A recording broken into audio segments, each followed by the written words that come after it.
Hello, Jason here from Septic Tank TV, and in today's live broadcast I'm going to answer a really popular question, and that is, how on earth, right, do you work out the size of your drainage field?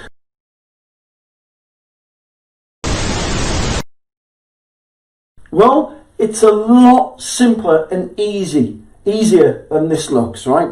Now, this particular formula that I'm about to show you is specifically designed for soakaways, in which you're going to use like a herringbone type system made up of perforated pipes and gravel, etc. All right. If you're looking for the calculation to work out the size of the area of your soakaway for septic tank soakaway crates, that's a completely different calculation. So which I'll show you another day. But we're just sticking with a very popular traditional soakaway method. All right. So let me get straight into this. Let me grab my pens here. Okay. So first of all, obviously you must have somewhere in mind where you're going to locate and install your septic tank.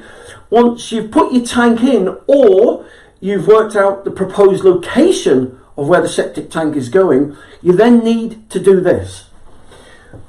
Wherever the outlet pipe of the septic tank is going to be located, right, you just need to dig a small hole underneath the outlet pipe. Simple, right?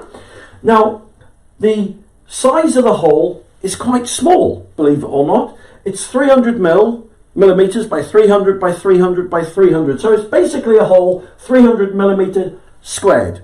That's it. It's as simple as that. So dig your little hole. Once you've done that, you then fill, right, the hole up with water.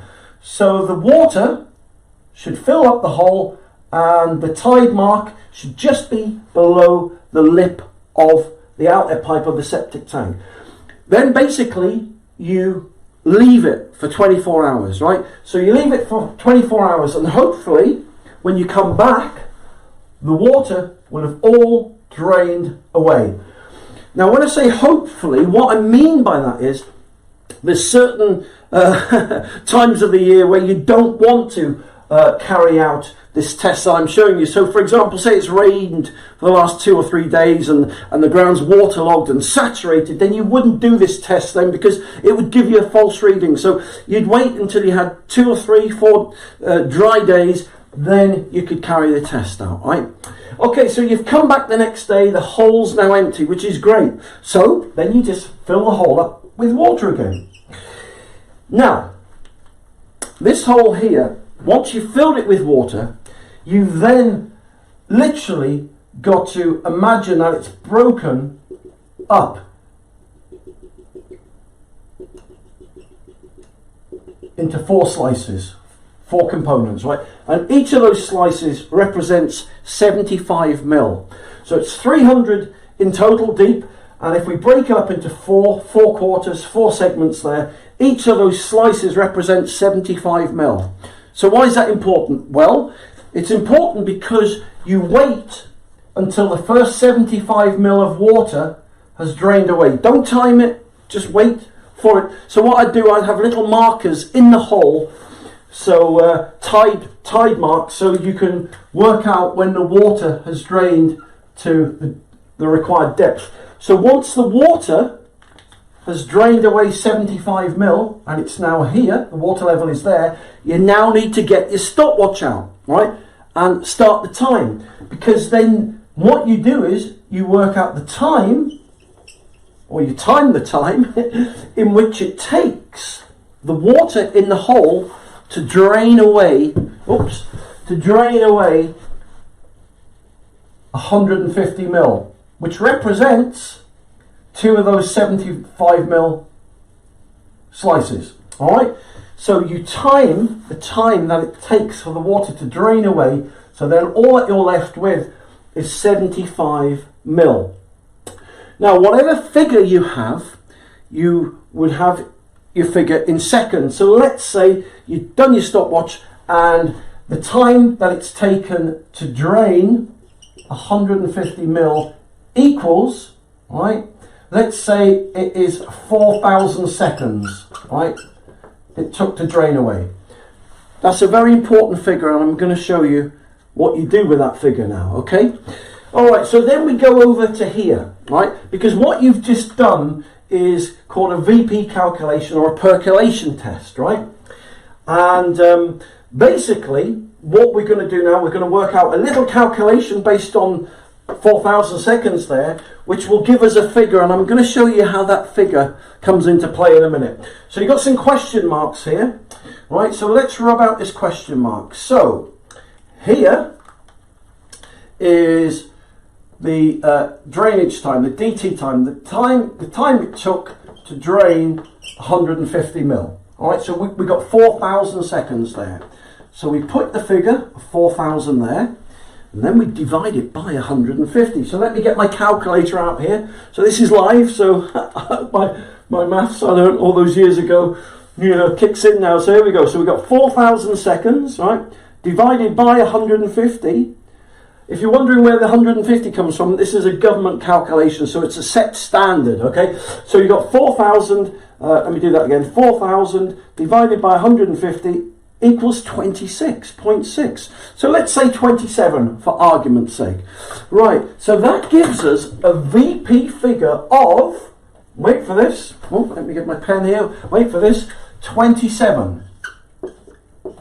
So 4,000 seconds there equals a VP number of 26.6 seconds. So for argument's sake, right, for argument's sake, I can find my board rubber here, let's round that 26.6 off to 27. Alright, so hopefully you're with me so far. Now that figure is very important because if you look here, this is, I suppose, a VP chart, percolation chart. So if that figure, right, had been 15 or below, it would mean that the water was draining away too fast. Like say for example you're on chalk or you're on sand and the water's draining away too fast, and the environmental agency may want to examine your site more closely that the aquifers or other water sources weren't in risk of being polluted, right? So if your figure had been 15 or lower, then that would be too fast, and that's not good. Okay, so that's not good.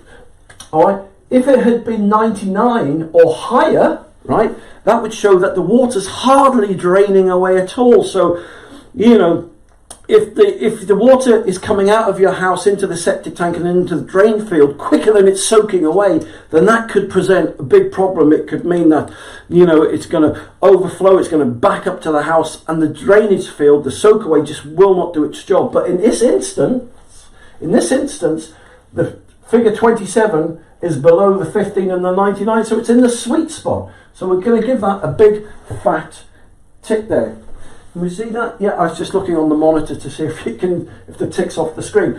Okay, so that's step one done. We've got a figure here, look, of 27.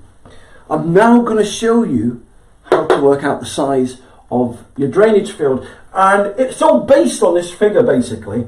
Right, so the government have got a basic, again, set formula here, foolproof formula to help you work out the square meterage of your drainage field.